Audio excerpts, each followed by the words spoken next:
রাস্তার কিনারে পড়ে থাকা এই লোকটার জীবনে হঠাৎ একদিন একটা বিড়াল আসে, আর সেদিনের পর থেকে এই লোকটার জীবন একটু একটু করে বদলে যেতে শুরু করে। আর এই বিড়ালটাই একদিন লোকটাকে বানিয়ে দেয় শহরের সবচেয়ে বড় সেলিব্রিটি। বলছিলাম 2014 সালের সিনেমা এই স্ট্রিট ক্যাট নেমড ববডের কথা। আর হ্যাঁ, এই মুভিটা কিন্তু পুরোপুরি সত্য ঘটনা দিয়ে বানানো। তো চলুন দেখে আসি কি হয়েছিল এই লোকটার বিড়ালটার সাথে।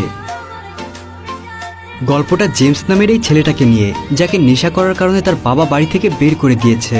আর তাই গত 9 বছর ধরে সে এভাবেই রাস্তায় যাযাবরের মতো দিন কাটাচ্ছে। তার কাছে না তো থাকার মতো কোনো জায়গা ছিল, আর না ছিল পরার মতো কোনো পোশাক। এমনকি মাঝে মাঝে খাবারের অভাবে না খেয়ে দিন পার করতে হতো তাকে। তার কাছে একটা গিটার ছিল, যেটা বাজিয়ে আর গান গেয়ে সে অল্প কিছু টাকা আয় করত, আর সেটা দিয়েই সে কোনো রকম পেট চালাতো। লন্ডনের রাস্তায় যেখানেই একটু জায়গা পেত সেখানেই সে রাতটা কাটিয়ে দিত।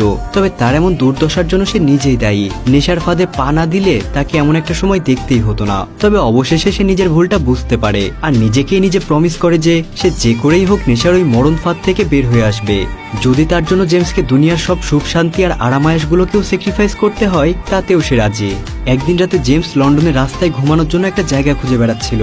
তখনই হঠাৎ খুব জোরে বৃষ্টি নামে, আর সে বৃষ্টির মধ্যেই তার কাছে ব্যাজ নামের একটা লোক আসে। সে জেমসের কাছে এসে অন্য একজন লোকের ব্যাপারে জিজ্ঞাসা করে।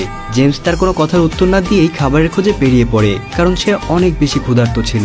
ব্যাজ নামের এই লোকটাই আসলে জেমসকে ড্রাগের নেশা ধরিয়েছে, আর তাই জেমস এখন তাকে যথাসম্ভব অ্যাভয়েড করে চলে। এরপর জেমস একটা রেস্টুরেন্টে গিয়ে খাবার অর্ডার করে, আর তার জন্য খাবার প্যাকেট করে।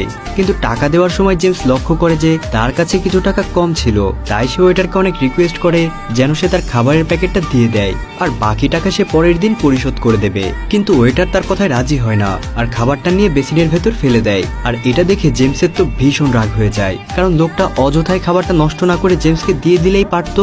রাগের মাথায় বাইরে আসার সাথে সাথে তার আবার ব্যাজের সাথে দেখা হয়। ব্যাজ তখন অন্য একটা লোকের গাড়ির ভেতর ঢুকে বসেছিল। জেমসকে দেখে সে বলে, আমি গাড়িটা খোলা অবস্থায় পেয়েছি, তাই আজ রাতটা এখানেই কাটাবো, তুমিও চলে এসো।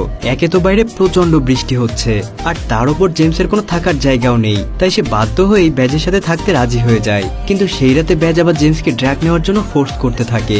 জেমস তাকে বাধা দেওয়ার অনেক চেষ্টা করে, কিন্তু অবশেষে সে ব্যাজের কথায় রাজি হয়ে যায় আর ড্রাগস নিতে শুরু করে। পরদিন সকালে যখন সেই গাড়ির মালিক আসে, তখন তাকে দেখে ব্যাজ সেখান থেকে পালিয়ে যায়। কিন্তু জেমস এত বেশি নেশা করে ফেলেছিল যে তার তখন কোনো হুঁশই ছিল না। কিন্তু সেই গাড়ির মালিক ভালো মানুষ ছিল, তাই সে জেমসকে একটা হসপিটালে ভর্তি করে রেখে আসে। আর সেখানে যাওয়ার পর জেমসের দেখা হয় অ্যাঞ্জেলিনা নামের একটা ডক্টরের সাথে। অ্যাঞ্জেলিনা একটা রিহ্যাব সেন্টার চালায়, আর জেমস সেখানকার একজন পেশেন্ট। জেমসের ওই অবস্থা দেখে অ্যাঞ্জেলিনা তাকে অনেক বকাঝকা করে। তখন জেমস অনুতপ্ত হয়ে বলে, আমি নিজেও নেশা করতে চাই না, কিন্তু গতকাল রাতে ব্যাজের জোড়াজোড়ি